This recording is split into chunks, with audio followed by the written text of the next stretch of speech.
તારીખ 8 માર્ચે સાંજે રમાયેલી ટી20 ફાઇનલ મેચમાં ભારત અને ન્યૂઝીલેન્ડ વચ્ચે જંગ જામ્યો હતો। આ ફાઇનલ મેચનું તળાજા શહેરના અખાડા મેદાન ખાતે લાઇવ પ્રસારણ તળાજા નગરપાલિકા દ્વારા કરવામાં આવ્યું હતું। મેચ શરૂ થતાં જ મોટી સંખ્યામાં લોકો મેદાન ખાતે પહોંચી લાઇવ મેચનો આનંદ માણ્યો હતો। ફાઇનલ મુકાબલામાં ભારતે ભવ્ય જીત મેળવી હતી, જેના પગલે સમગ્ર દેશમાં ખુશીનો માહોલ જોવા મળ્યો હતો। તળાજાના અખાડા મેદાન ખાતે પણ જીતની ધામધૂમથી ઉજવણી કરવામાં આવી હતી। સ્થળ પર એવું લાગી રહ્યું હતું કે જાણે દિવાળીની ઉજવણી થઈ રહી હોય, કારણ કે લોકો દ્વારા ફટાકડાની આતિશબાજી કરવામાં આવી અને ના તાલે યુવાનો ઝૂમી ઉઠ્યા હતા। આ પ્રસંગે તળાજાના ધારાસભ્ય ગૌતમભાઈ ચૌહાણે પણ અખાડા મેદાન ખાતે હાજરી આપી લાઇવ મેચ નિહાળી હતી।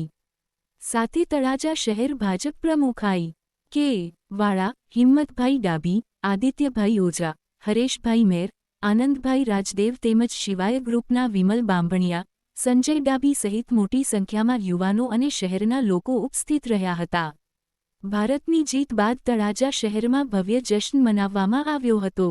નોંધનીય છે કે તળાજામાં આ પ્રકારનું ભવ્ય લાઇવ પ્રસારણનું આયોજન કદાચ પ્રથમ વખત કરવામાં આવ્યું હોવાનું જણાઈ રહ્યું છે।